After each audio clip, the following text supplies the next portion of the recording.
Look at this shit, like this. This is neurodivergence. Yeah, it's really no wonder that I was bullied in middle school.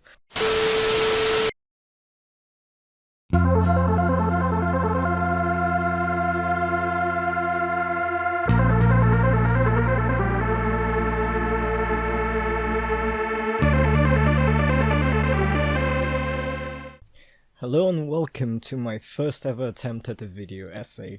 Hopefully you'll be able to ignore all of the tiny and not so tiny imperfections about it that are driving me insane as I edit. We're starting from nothing here, like seriously, I'm filming on an old phone, a laptop that literally keeps falling apart, and a lot of USB cables. Seriously, like look at this mess. Anyway, as an introduction to both this channel and this video's topic, I thought I'd share a couple things about myself that seem relevant. So the first thing is that I am really, and I mean really, like borderline obsessively passionate about storytelling. So much of my life revolves around stories in fiction, books, TV shows, movies, games, and so on. And a big chunk of my childhood was spent either lost in a novel or binging a TV series or playing a game for 6 hours straight instead of going out and socializing. You'll find out why in a second. Apart from consuming a ton of fiction, I am an aspiring writer myself, currently on a path to maybe, hopefully, getting a book published one day. And the second thing you should know about me is that I'm autistic. I have been diagnosed with autism spectrum disorder at 18 years old, so as an adult already, after many years of struggling and not knowing what the hell was wrong with me exactly. Turns out nothing was wrong, I just have a brain that works in a different operating system. So, if you're autistic or otherwise neurodivergent and watching this, hi! And if you have no idea what I'm talking about, stick around, cause you'll have ample opportunity to learn by watching this video. These two things, for me, are intricately interconnected. Fiction has always been so important to me, in part precisely because it was a more accessible, more natural world for me to exist in. It's not that I've had an utterly miserable childhood or no positive experiences with the real world, it's just that the world can be overwhelming and exhausting and outright cruel to people like me sometimes. Being able to just disconnect from it, have some time alone and immerse yourself into a story was crucial for me as a child, and still is to this day. Fiction was also a way for me to approximate the outside world and learn about it, when proxies were really my best entry point. I did not have anything close to a normal teenage experience, and I lived a quiet, sheltered and isolated life up until around I went to university. I literally learned proper facial expressions and voice intonations from Grey's Anatomy. Yeah, I know. And I don't think it is an entirely unique experience to form your understanding and opinions of the real world partly based on fiction. After all, good fiction is supposed to imitate reality, that's what suspension of disbelief is. Stories do not exist in vacuum, they affect how we see the world, especially if a story is highlighting some aspect of it that we don't have personal experience with. I think it's quite common to have your understanding of how the police operates, for example, from police dramas on TV, rather than from personal experience, which is exactly why cop propaganda is such a big deal. Fiction can also be someone's only exposure to certain parts of the world, or different cultures, or a minority group in society. And that's where representation comes into focus, because more often than not, someone's first impression of a person of a certain sexuality or race or disability will not come from meeting them in real life, but from seeing them on a screen in a TV show. Representation matters. Not just for those belonging to a certain group, but also to those who wish to learn and understand the different group. For someone who feels like an outsider in every classroom, family gathering or office space, being able to relate to a character on screen or in a book might be their only source of feeling like they belong. So, as a lonely, isolated preteen and teenager, I was constantly looking for people like me in the things that I was reading and watching and otherwise engaging with. And what did I find? Well...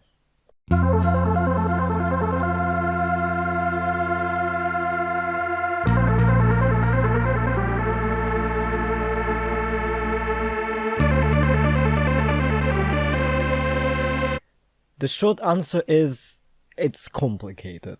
I won't go very deep into this topic because there are a lot of awesome videos on autistic representation in media, which will all be linked below, and I feel like there isn't much I can add about this. One movie in particular that has been discussed widely in the last few months is Sia's movie Music, which falls into about every trope of awful autistic representation I can think of. Again, some videos are linked below, but basically this is an autistic character written by a presumably neurotypical person and played by a non-autistic actress, with research done based on videos of autistic children having meltdowns.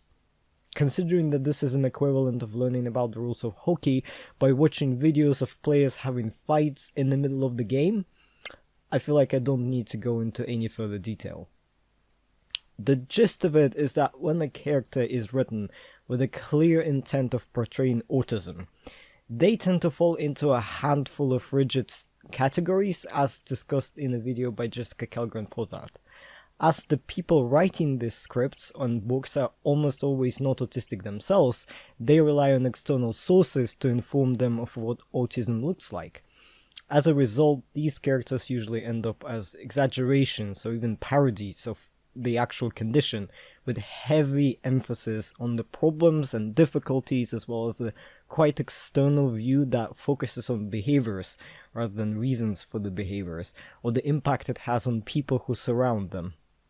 Suffice to say, it is quite clear that this is done with neurotypicals in mind. It is an outsider perspective that frankly does not account for the possibility that an actually autistic person might have an opinion on it, or even see it at all. So, growing up, I either did not see canon autistic characters at all, or when I did see them, I only saw this exaggerated, heavily pathologized view, and I did not relate to them at all.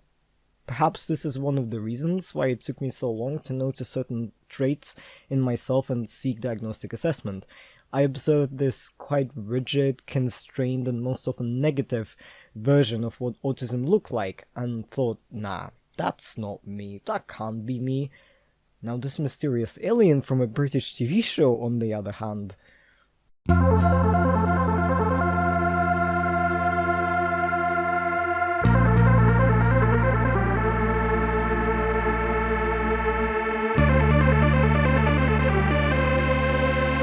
Lack of good canon representation didn't mean that I did not relate to anyone in fiction.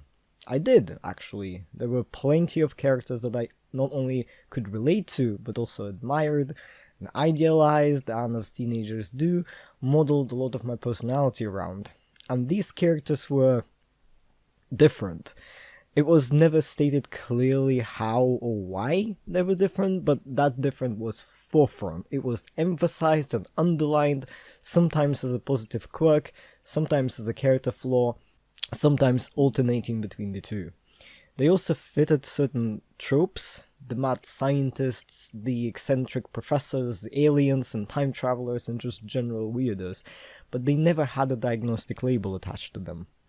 And this is where we get to the meat of the video, namely to autistic headcanons. The next little section will be a breakdown of some terms for those uninitiated in fandom, as well as a brief overview of autism before the deep dive. If you're a seasoned professor of media analysis, feel free to skip to the autism explanation or straight to the next section. But for those who want a refresher or a quick intro, here we go. So, canon means that something is established in the source material by the source material creators. For example, if a character is a man and has an on-screen relationship with another man, we can say that he is canonically queer. There is some disagreement on what counts as canon and what doesn't. For example, things can be left quite vague and open for interpretation in the source material, or can be only clarified by creators outside of the actual book, movie, etc. The latter is called Word of God canon. An example of vague, open for interpretation canon is coding. If a character is coded as something, they might show some signs of various subtlety, but never be stated as anything either by the source material or by the authors.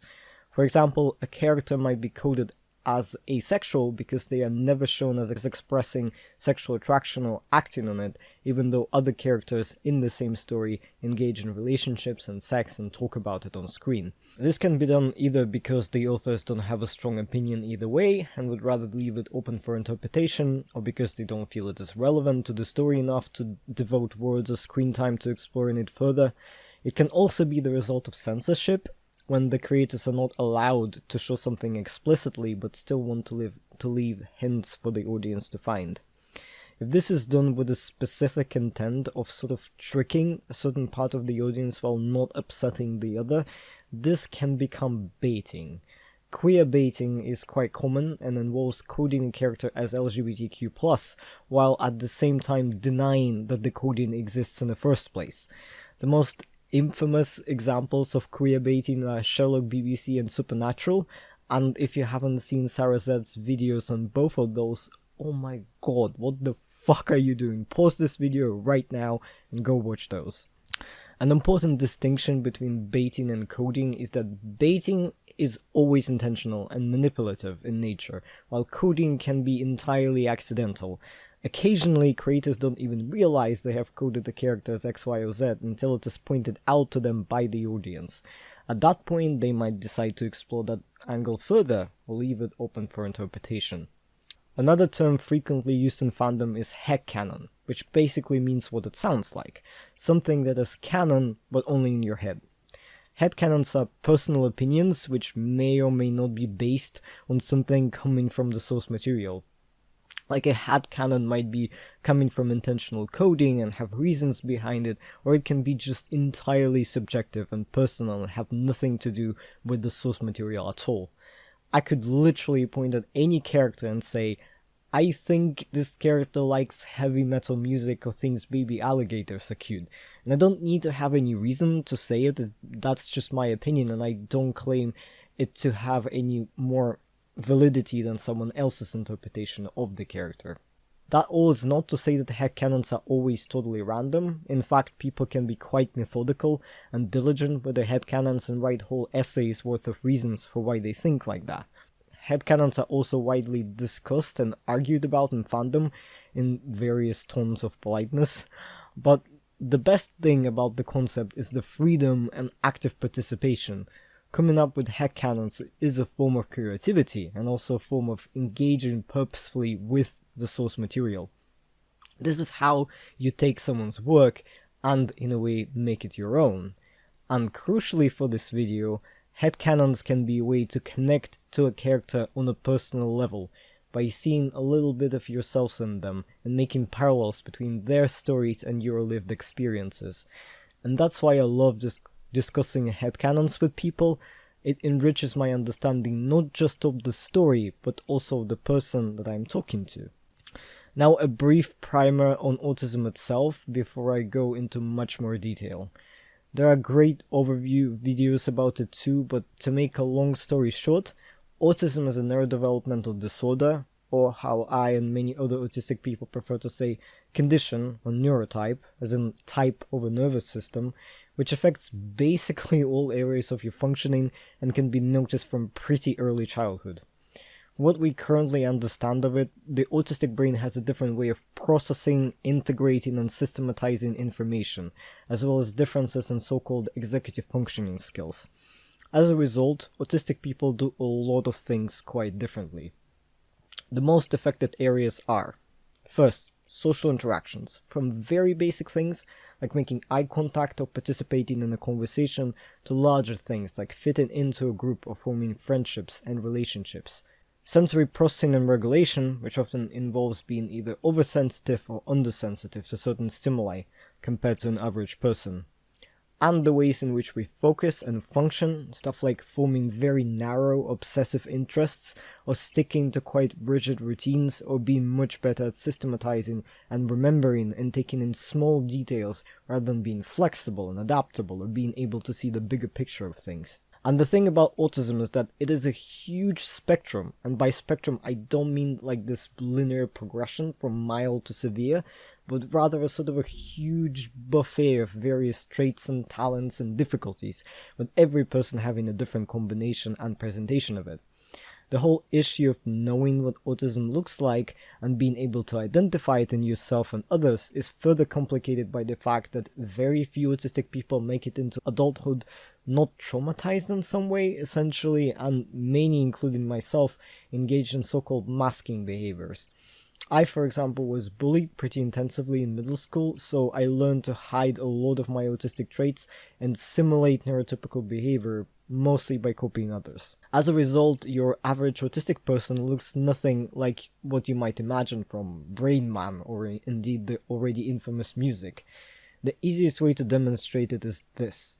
Think about it for a second. Do you know any autistic people?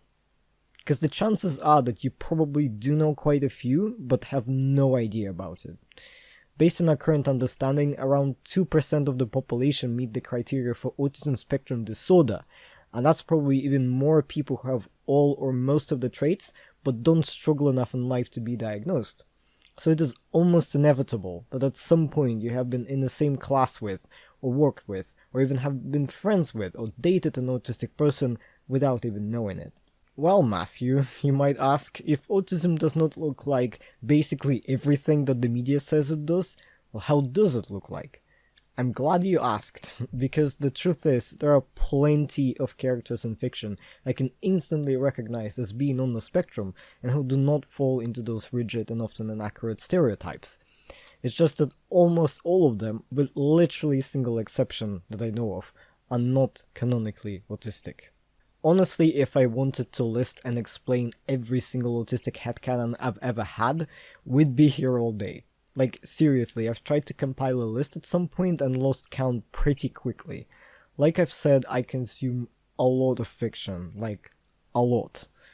The most notable examples for me, and those you are the most likely to recognize, are Sherlock Holmes, in his original book form and in most adaptations, the Doctor from Doctor Who, in every portrayal, but particularly his 12th incarnation, Greg House from House MD, Dirk Gently from Dirk Gently's Holistic Detective Agency, Moss from IT Crowd, For Prefect from Hitchhiker's Guide to the Galaxy, Christina Yang from Grey's Anatomy, and Lilo from Disney movie Lilo and Stitch.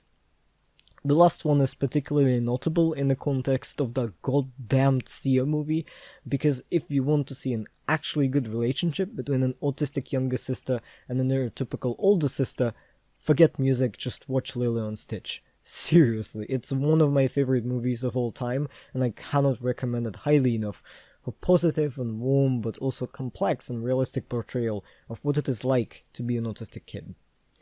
For the sake of this video, I want to actually dissect and discuss further some autistic traits on an example of a non-canon autistic character, and the one I've picked for this thorough look is Jonathan Creek.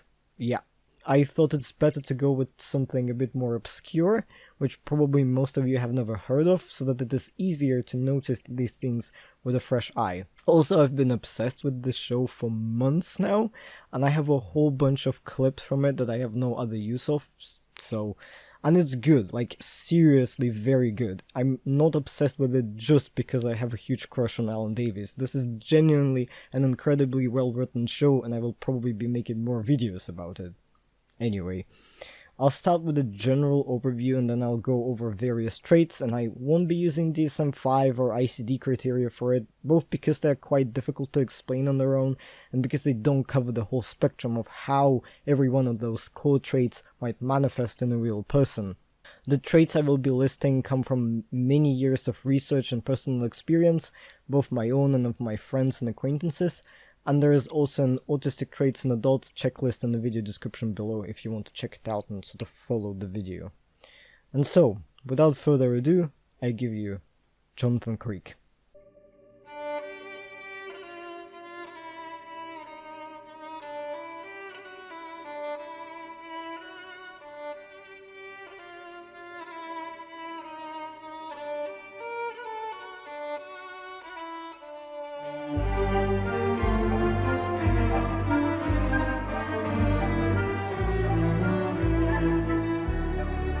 Jonathan Creek is a British TV series produced by the BBC which ran from 1997 to 2016, and in the best traditions of British television, produced in those 19 years an astonishing 32 episodes. It was written entirely by its creator, David Renwick, and starred actor and comedian Alan Davies in the titular role of Jonathan, a magician's assistant turned Sherlock Holmes-esque detective. Every episode of the show follows a seemingly impossible mystery, often involving a crime of some sort, which is inevitably solved by Jonathan and whichever sidekick he happens to have in that season. Those mysteries are proper brain teasers, as they require creative, out-of-the-box thinking and immaculate attention to detail, which are, rather neatly, two traits that are often cited as one of the strongest talents in autistic people. And the show does not take long to establish Jonathan as, well, let's just take a look at his first on-screen introduction scene. £3.92 then, please. 67. Excuse me? I made it £43.67.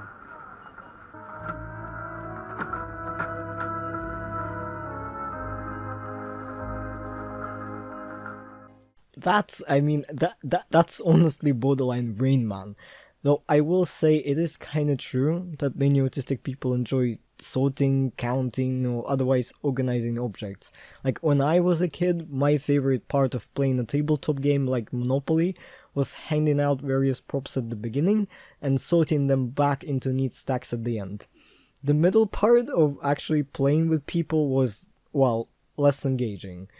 Anyway, this emphasis on Jonathan's strange behaviors continues for the duration of the entire pilot episode. Right after that first scene, we follow Jonathan to his residence, a rebuilt windmill in the middle of an empty field where he lives alone, presumably far from London or any major city in general. We then are introduced to his labor of love, watching him construct a mini version of a magic trick, which is then shown in full form on stage. While the show pre-run unfolds, Jonathan himself observes from afar, and judging by the fact that security mistakes him for some sort of magic-stealing spy, he is used to being unnoticed. And this is what the magician and his on-stage assistant say about him. When do you think he last did it? Do you think he's ever done it? Not since he's been on my payroll. How'd you know that? Because I know. The closest he's got to a kiss was spitting in a dental nurse's funnel. To the show's full credit, this notion is subsequently contradicted many times. Quite soon in the episode we're introduced to the main mystery and also the second main character, Maddie Magellan. And this is not the topic of the video, so I won't go into it, but holy shit, Maddie is like the most ADHD character I have ever seen in a TV show. As an autistic person with many ADHD friends, can I just say the autism ADHD friendship is the best thing in the universe, and it also works wonderfully as a character development and exposition device in this show, because contrasting Jonathan and Maddie against each other is what allows the viewers to learn a lot about them very quickly. For example, the very first proper conversation involves Maddie approaching Jonathan in a crowd in a quite sort of manner which he initially resists, and asking to discuss the case with her over dinner. Just before he ends up agreeing, he pauses to make sure that he's reading the situation correctly. And you don't want to go to bed with me? I beg your pardon? I'm not very good on subtext with women. I think the safest thing is just to ask. I have no desire whatsoever to go to bed with you, or to see you naked, or to enter into any kind of relationship that involves undoing a zip. Yeah, Maddie, sure. We're in bed together, Jonathan. Where's that leading? This, to me at least, is a lovely example of the way many autistic people have to approach social situations. Autistic brains don't do ambiguity. Hints, subtle cues, and whatever body language is supposed to be, I myself am still convinced that this is something neurotypical people have made up and refuse to admit they did. It's not a good source of information for us, so we either have to work out unstated intent from context cues, or such as in this case, there's really not much you can do other than just ask quite bluntly. And the issues don't stop there. Remember how I've talked about the differences in processing and systematizing information? Well, this is a huge topic and I would love to explore it in future videos, but the gist of it is, humans are remarkably good at taking in huge amounts of information and then doing various things with it, sorting it, categorizing it, noticing patterns and connections in it. One of our strongest traits as a species is being able to form a detailed, intricate and complex understanding of the world and make up our own rules of how to operate in it. Like learning to navigate a tricky terrain, or noticing patterns in changing weather, or making connections between consuming certain foods and the effect it has on us, and so on. What does any of this have to do with socialization, you might ask? Well, the thing is, society is our environment for humans, and human behavior is one aspect of that environment. So, in order to operate in it, we have to do the same work of processing and categorizing information and establishing patterns and rules of engaging with other people. Except when you think about it, the social world is way more chaotic and unpredictable than a lot of other natural environments. Like, humans can lie. That's huge. That means that a ton of information about the system is concealed from you, or sometimes it is available but in a language that many autistic people don't understand, like facial expressions or intonations of voice. And there is nothing magical about this type of info, it's just that it is really inconsistent across the population and requires a lot of flexibility and trial and error to gauge, and autistic people struggle a lot with flexibility. In any context, trying to figure out and establish any sort of solid, clear rule for social situations is impossible. People, neurotypical people at least, are vague and changeable and unpredictable. They say one thing and mean another, they may react positively to trying to start a conversation at one point and be incredibly annoyed by you at a different point. There are 50,000 supposed social norms and they are all confusing as fuck and have an additional 50,000 exceptions each. Like, you need to look people in the eyes when talking to them, right? And if you don't look enough, that's bad. But if you look too much, that is also bad, unless you're flirting with them apparently, or trying to intimidate or establish dominance, or maybe someone is just spaced out and looking wherever, or forgot their glasses at home, and holy shit, how does anyone can make sense of this, ever? Point is, autistic people are systematizers. We are good at understanding and figuring out systems that make sense, however complex they are. Systems that can be broken down to rules and algorithms and categories, whether it's math or molecular ecology or Pokemon types. Not so good at chaotic, vague, unpredictable and ambiguous systems where you have to take into account a shit ton of variables and be okay with acting on guesses and intuitions and just sort of rolling with it, like social systems. Hence the whole range of differences in socialization for autistic people. And this is what we see on full display in Jonathan Creek, running from the pilot episode to the last one. Jonathan does not get hints, like, at all. There's one storyline in the show, for example, where he tells Maddie about the girl that he used to be in love with, and how, after a date, that girl invited him over for a coffee to her apartment at 1 AM at night. And he said no thank you, because he was convinced it was some sort of attempt at being polite, and certainly not a sign of her being into him. And when I watched that episode for the first time, I was sitting there almost screaming at the screen, because holy shit, man, I'm autistic too, but it's obvious even to me that when a person asks you to have coffee in the middle of the night in their apartment after a date, like, dude, she's not being polite, she's not. And I am drugging myself a little bit here, because I am that person who will not recognize that someone is hitting on me unless they literally say in those exact words, I am hitting on you. Like, I kid you not, I have conversations sometimes on Grindr, and I'll be asking myself, does this person like me, or is it just normal polite conversation? Yeah, it's a thing. The second example of Jonathan being absolutely unable to read between the lines is kind of more comical than frustrating and sad, and comes from this episode in which he somehow misses the fact that his new girlfriend is treating him more like a pet than a partner.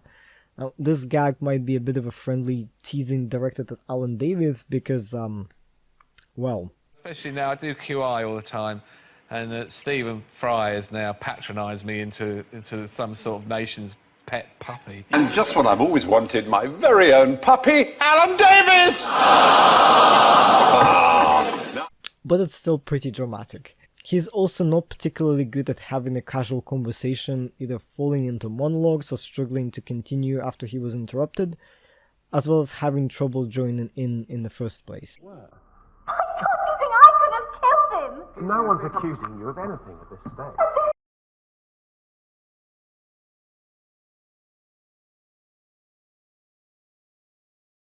Nothing better to do with your time than start insinuating that I know who murdered him. If anyone's interested.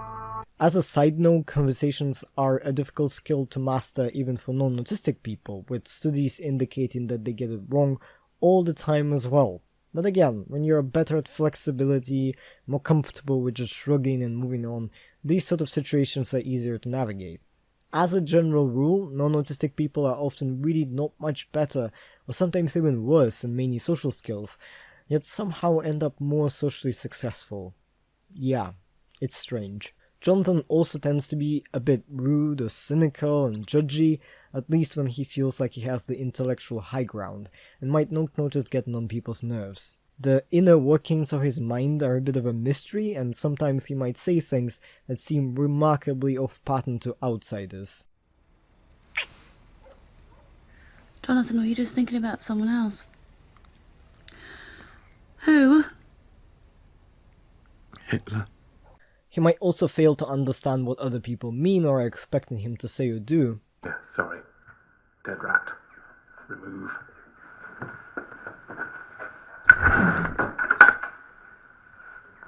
Any preference which one? And all of these traits fall into the general autistic struggle of trying to put themselves in other people's place, so-called theory of mind, which doesn't really come from lack of empathy, but rather from not being able to make quick, approximate assumptions and then run with them, even if you're fudging it a little bit. And again, this happens to non-autistic people too. So much of sitcoms and comedies in general rely on people making the wrong assumption or misinterpreting a social situation. When you rely on reading people and essentially operating off of intuition, rather than any solid evidence, you are bound to make mistakes. And those mistakes can range from just awkward to straight up sexual harassment, which is why active and enthusiastic consent is such an important concept.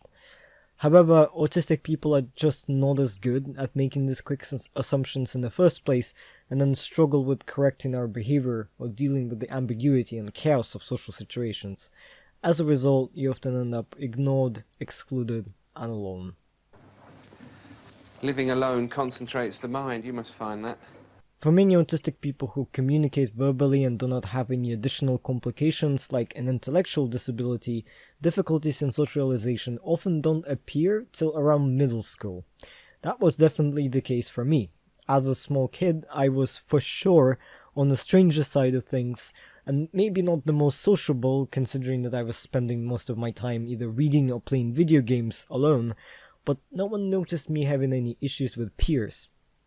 Then, as soon as I was out of primary school, wham! Everything fell apart. It makes sense if you think about it. Younger kids usually have pretty straightforward social rules and tend to say things as they are.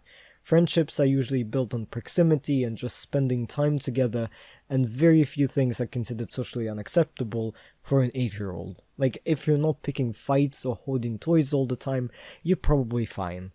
And then the summer passes in between grades, and all of a sudden everyone's brain did a 180, and there are all these rules now of how to talk and how to act and who you're supposed to be friends with, and that's when problems start. For everyone, really, but for autistic kids in particular. Autistic teenagers are forced to be socialized as a sort of a trial by fire, in which few survive unscathed. In many ways, it feels like suddenly being thrown into a foreign country where you don't know the language or the social rules or anything about it, and you have to learn everything on the go. Depending on your motivations and ability, outcomes vary. You might develop a sort of a stage persona, a mask that you wear around other people. It's kind of like being a spy or an actor in an immersive improv movie. You have to consciously develop strategies and sit alone for hours, analyzing every social situation and practicing facial expressions in front of a mirror. You learn a bunch of tricks and shortcuts like imitating other people or repeating things you pick up on movies, and you carefully maintain your outward appearance until you can reasonably pass as a normal person. All of this requires a tremendous amount of time and energy and can be quite exhausting and humiliating and deeply frustrating. Like, think about what a job interview feels like, where you have to come prepared and be on your best behavior and monitor your every word. That's what it feels like to mask your autistic traits, all the time, in every social situation. And if you do it often enough, you might even begin to forget what you are underneath that role. Masking is a useful skill, but it can drive you to depression and burnout, while at the same time concealing all of your problems, sometimes even from mental health professionals. There is a reason why autistic adults tend to be overlooked and are rarely diagnosed. It's not just because most things tend to get easier with age as you gain skills and experience. It's also because we have to work at hiding everything about ourselves that might make us a target, because the alternative to this elaborate act is to get excluded, bullied, and isolated. Looking at Jonathan, it seems to me like he was forced through this very same process and learned how to appear normal enough to the outside world. Being a stage magic enthusiast probably helped, since it requires a baseline of psychology knowledge. We also learn in one of those last episodes that he used to be involved in theatre in high school, which would supply him with some acting skill. I've also noticed some of those shortcuts I've mentioned, like freezing in confusing social situations or copying others in the absence of other clues. And he acts quite differently in front of other people from how he acts alone, or with people he knows well, like Maddie. As a side note, pretty much the only way for an autistic person to socialize without masking is to form friendships and relationships with other neurodivergent people, especially those with neurodevelopmental disorders like ADHD, for example. In my experience, all the close friendships and great dates I've ever had in my entire life have been with neurodivergent people. Which is why it's so nice to see Jonathan and Maddie on screen together. Their friendship is chaos too, but it is a delight to observe. I was getting on fine till you arrived.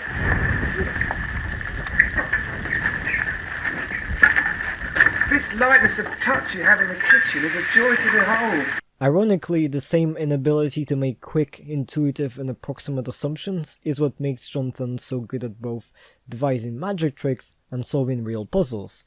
After all, stage magic relies on the shortcuts and imperfections of our cognition. Magic tricks force us to make quick assumptions about the situation and ignore the little things that fall outside that pattern. That's how we get tricked. That is mind-numbingly banal. Thank you. Autistic brains are hardwired to notice deviations from patterns. When Jonathan walks into a room, he doesn't see the entire room, he sees 1,000 tiny details and he can pick out the things that don't make sense. Like, and spoilers for that story, in the second episode, the solution relies on things that no one else even paid attention to. The light bulbs, the apparent mismatch between the size of a toilet and the hole it is supposed to fit in, and so on. You see, this is where you and everyone else give up. You're making the big mistake of sticking to what's likely instead of what's logical. Every Jonathan Creek mystery is beautifully crafted in a way where your attention is directed to all the right details that will allow you to crack it if you can just realize how to connect them. And the feeling of cracking one of those mysteries is honestly out of this world. I've managed it a few times on first watches and I've never felt smarter in my entire life.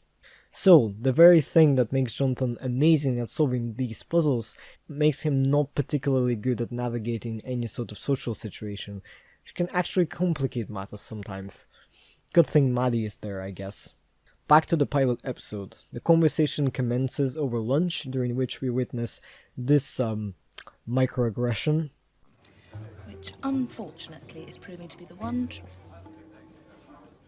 What? What? No, I just can't watch people eating raw onions, that's all. It gives me indigestion. Oh, I'm sorry. For being such a gastronomic klutz, I like onion rings. Is that okay?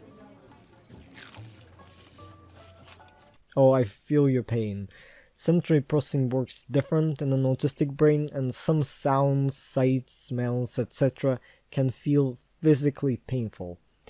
I spent 11 years of school being absolutely terrified of chalk. Yeah. There are a lot of things in school I could describe as sensory hell, but chalk was on a whole different level.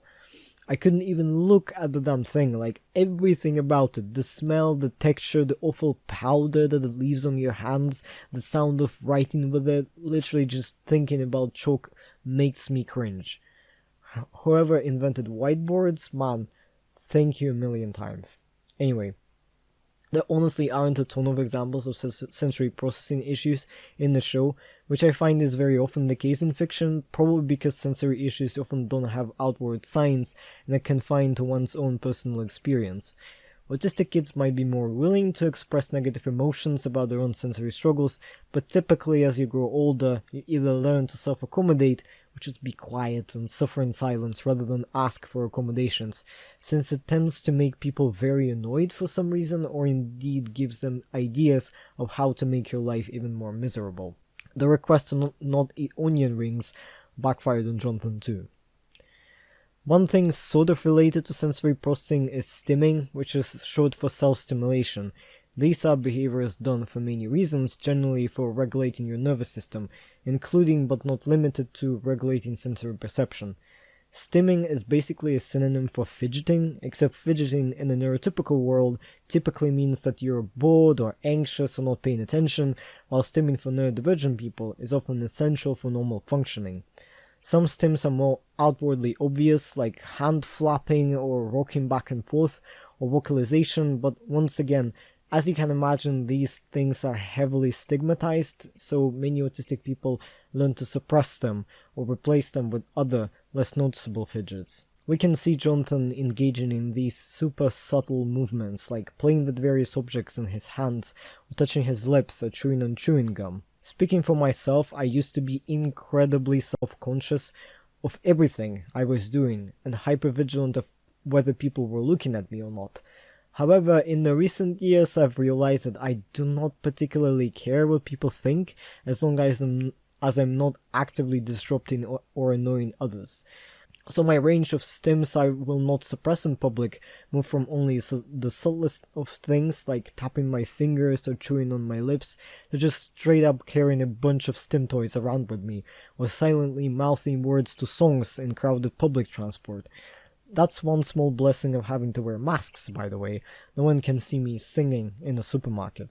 A somewhat related feature of the autistic phenotype is auditory processing issues, which not everyone on the spectrum has, but I do, for example. Basically, it means that you have difficulty understanding spoken language, even if it is your native language. This can happen for many reasons and manifest in many different ways. For me, the issue is usually that there are many sounds in the environment and it is difficult to tell them apart and process them properly. So in a quiet room, I might understand someone perfectly, but as you add more sources of noise, my ability to decipher the words falls and falls until we get to a point, like in a noisy restaurant, for example, where you might as well be speaking French to me. Like seriously, so many times I've been on a conversation where I straight up just don't understand more than half of what someone is saying, and all I can do is just like nod and pretend that I'm following and say things that hopefully are vague enough to sound like I am in the conversation. For Jonathan, it seems to me that he has more of a delay between hearing something and understanding it, which is why this often happens on screen. I think we've put paid to that murder theory once and for all, for which I owe you a very large drink. What? What? Sorry? What's with the Sorry? Tomorrow, what time? What's this? Sorry? You invent conjuring tricks? Sorry?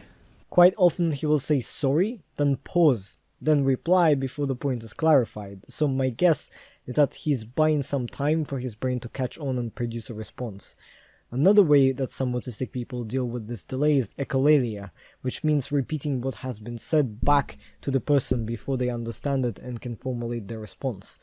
So if you ever encounter someone who does this, I know this might be incredibly annoying, but just ask them whether they need more time to reply, because chances are they're just genuinely trying to have a conversation with you and this is their way of compensating for auditory delays. Back to the pilot episode, after some on-scene investigation, we follow Jonathan back to his windmill, where he gives Maddie a mini tour of his humble abode. Here we are immediately exposed to the whole display of his personality and passion, namely his obsession with stage magic and illusion. From decorations and posters on the walls to dozens of volumes of meticulously organized files that are not to be messed with, Maddie, it is quite clear that this is not just his job, this is basically his life. Special interests are my favorite autistic thing, really. It is basically what it sounds like, an interest elevated to a whole new level of intensity. Think about the dedication that many academics have for their incredibly specific, often quite out there topics, like the feeding apparatus of a particular group of insects.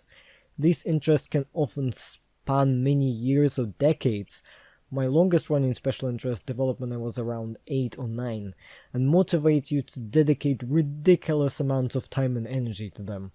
Special interests bring a lot of joy and passion, and often enough they are the only thing an autistic person wants to talk about, and we owe a lot of scientific discoveries and inventions and works of art to these obsessions.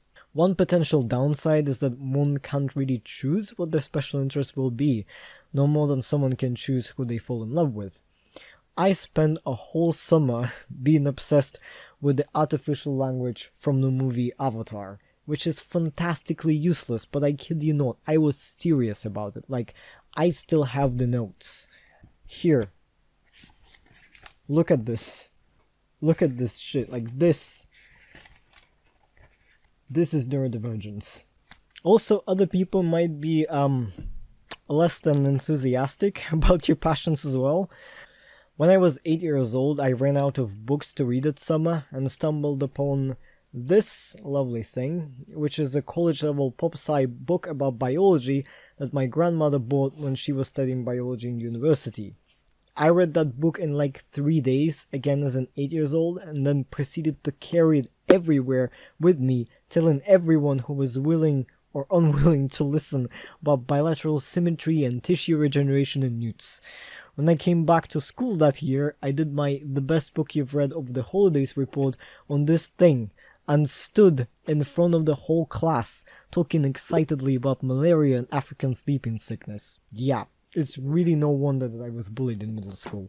On the other hand, 15 years later, and I am a grad student of evolutionary biology, so I guess things largely worked themselves out. Jonathan too won his lucky ticket on being able to turn his special interest into some sort of paying job, though not everyone approved of his life choices. And your parents are abroad now? Philadelphia. My dad teaches epidemiology at PAU. They come over a couple of times a year to see if I've got a proper job yet. You know that way parents look at you as if you just announced your engagement to a fruit bat. The selection of jobs that are pretty friendly to autistic people is pretty narrow and require you to look out on the special interest lottery to end up in academia or tech or some sort of actually paying creative job. The vast majority of other professions tend to be not so tolerant of autistic traits, especially in the current late-stage capitalism hellscape, so unfortunately the unemployment rate for autistic people is not good. Jonathan seems to not be particularly interested in any sort of academic pursuit, but really, I think he'd make a great professor of something. I mean, with speech patterns and vocab like that. No, I was just reminded of that quote by Robert Oppenheimer. I am become death, the destroyer of worlds. You're talking about mythology. You reduce someone like that to flesh and blood, the whole thing's destroyed, the whole icon. Jonathan, you're beginning to sound like a prat. Speaking like a professor from a young age is a common autistic trait, and also something I used to hear all the time as a kid. Unfortunately, this doesn't just mean knowing a lot of obscure words, it also means only being able to monologue at people rather than maintaining an active back and forth conversation with them. In my case, at least. I genuinely feel more confident giving a presentation in front of a large audience than I do having a casual chat in a small group. Yeah, really. For Jonathan though, as the show progresses, he moved from being this awkwardish, cutesy weirdo to acting more confident, charismatic, and assertive. Possibly because he actually became a bit famous and also discovered girls being all over him, cause Brainy's the new sexy. Oh, sorry, the wrong clip. I just want you for your brain. Some of it is character development that I really quite like, but some of it is honestly more like masking, especially in the much later episodes that I do not like at all, where he, spoilers again, gets married, moves out of the windmill, abandons magic tricks, and gets a normal job in an office. Who knows what kind of in-narrative reason you can give for this? Maybe he moved on from a special interest, maybe he just got tired of the shaky and unpredictable job. That wife of his also seemed pretty keen to make him normal somehow, which is just, no. None of it changed his brain though, and his way of thinking. In any house or any job or what have you, he is still the brilliant puzzle solver we meet in the first pilot episode. Robot vacuum cleaner? Pardon? A robot vacuum cleaner? Do you not think that's the most absurd, unlikely scenario you could possibly imagine? So, was it? Yes. Honestly, I could sit here talking about Jonathan for literal hours, but this video is already approaching the length of a university lecture, so I'll wrap it up here. So, let's very quickly go over some traits that I've pointed out with the list. Jonathan has a whole range of differences in socialization, going from difficulties in reading hints or participating in conversations to general struggles with maintaining relationships, though the latter seems to not last, perhaps for reasons stated above. He has various sensory processing issues, though most of them are subtle, with aversion to certain sounds and visual cues, for example, and auditory processing issues. And he has narrow, specialized interests, a knack for systematization, and extraordinary attention to detail, and a creative, peculiar mind. And when combined, a lot of these traits are exactly what makes him the person to solve the mysteries. And also drives Maddie insane on some occasions. Maybe less of the pedanticism and just eat.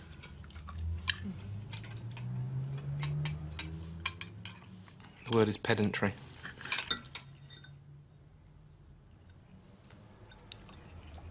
But I love him anyway, even when he's annoying everyone on screen.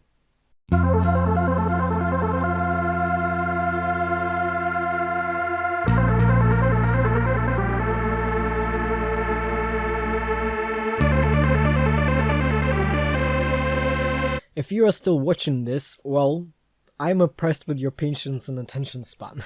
Thank you for sticking around, I appreciate it. Seriously. And now that I've spent a good half an hour talking about some fictional bloke, and hopefully managed to convince you that he is both A, autistic, and B, bloody amazing, let's ask the question of, well, why the fuck does any of this matter, exactly? What is the value, not just in representation as a whole, but specifically of headcanons, which are pure personal opinion that have no effect on the source material? Well, one way to look at this is a kind of a representation DIY, a way of taking matters into your own hands, so to speak. As I've outlined in the beginning of the video, the state of autism representation in the media, even now in 2021, leaves a lot to be desired. And honestly, I don't trust neurotypical creators to make any sort of good representation. I just don't. I feel like not only do they continuously fail at doing proper research and making sure they take into account the opinions of actually autistic people, they also sometimes manage to somehow make it 10 times worse. It is kind of paradoxical, but misinformation is actually worse than lack of information, because it is much easier to fill in a knowledge gap than to challenge an already existing view or opinion. This is true of science education or political views, and it's also the case for representation.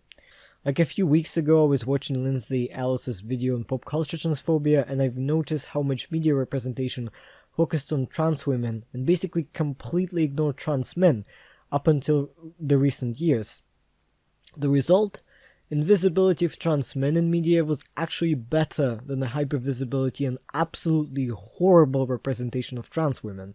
So much of TERF rhetoric, for example, is all about trans women being evil, nasty predators, while trans men are either ignored or portrayed as victims of some ideology.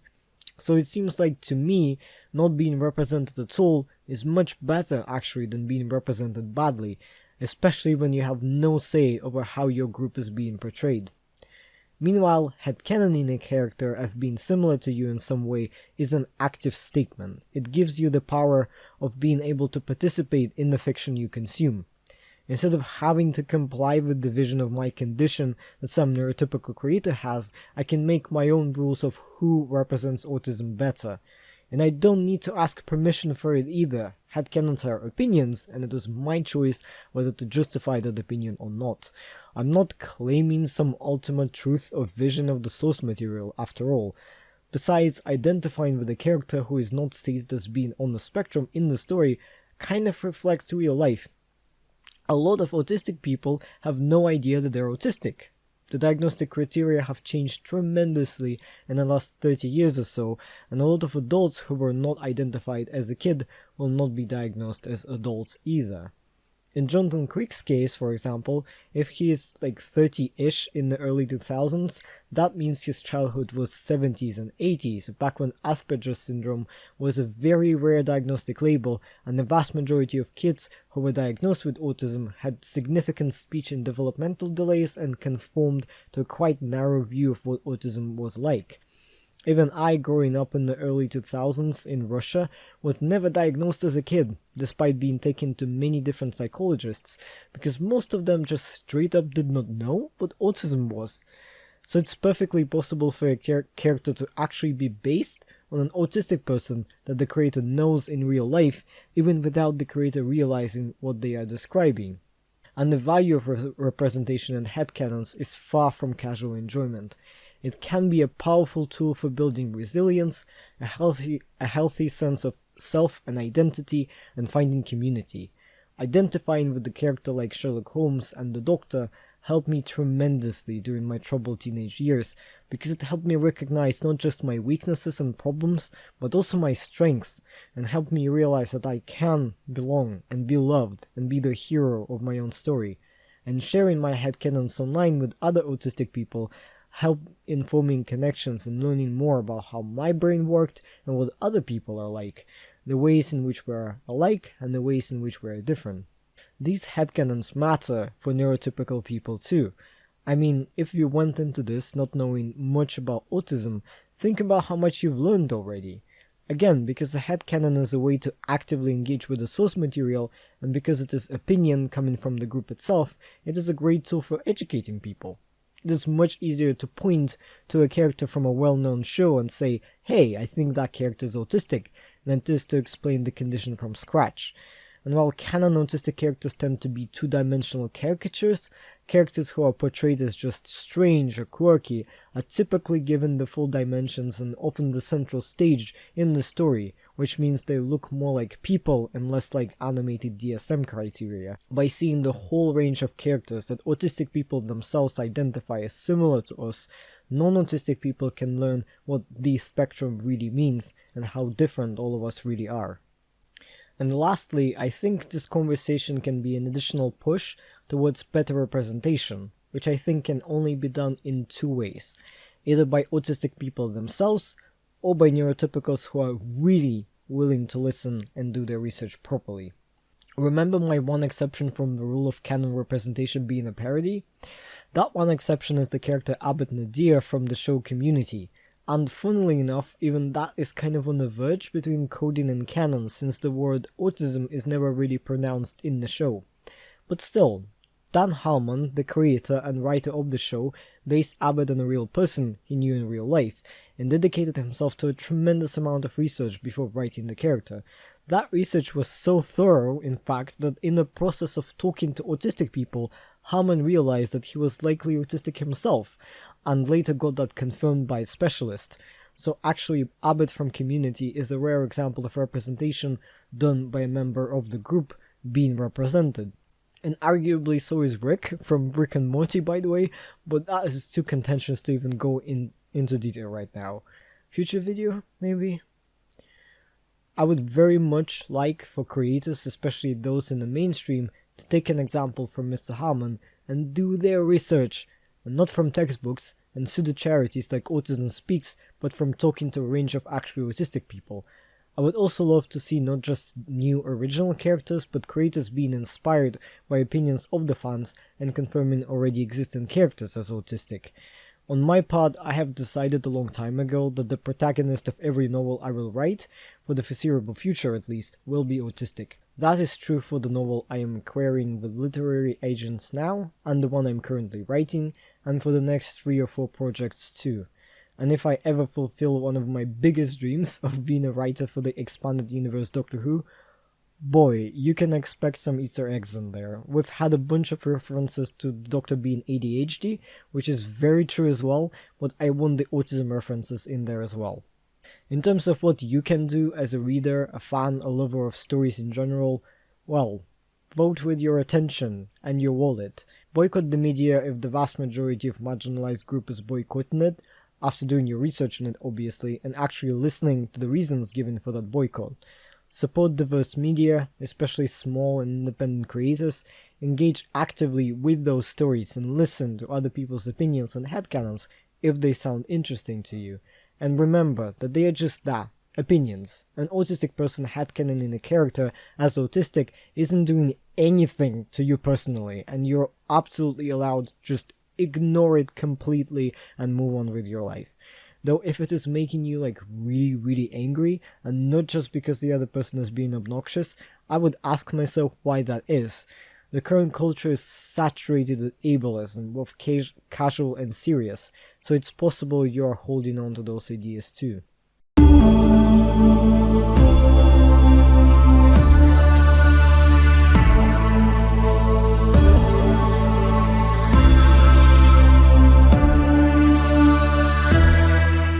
And that's all from me for today.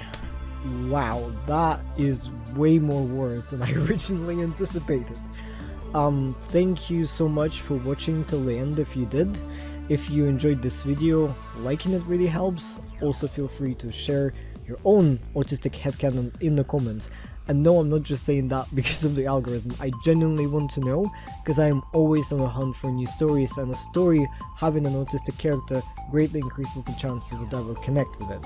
If you want to see more lecture-length, rambly essays on all kinds of topics, including media analysis, neurodivergence, LGBTQ+ stuff, science, especially biology and psychology, maybe just a dash of anarcho-communism here and there, why not subscribe? I might not be very quick on making videos, but if you're subscribed, at least you won't miss them. All references and links are in the description, including my social media and stuff. Thank you again for watching, and I'll leave you with some Jonathan Creek clip that my future editing self will have to pick out for you. Bye!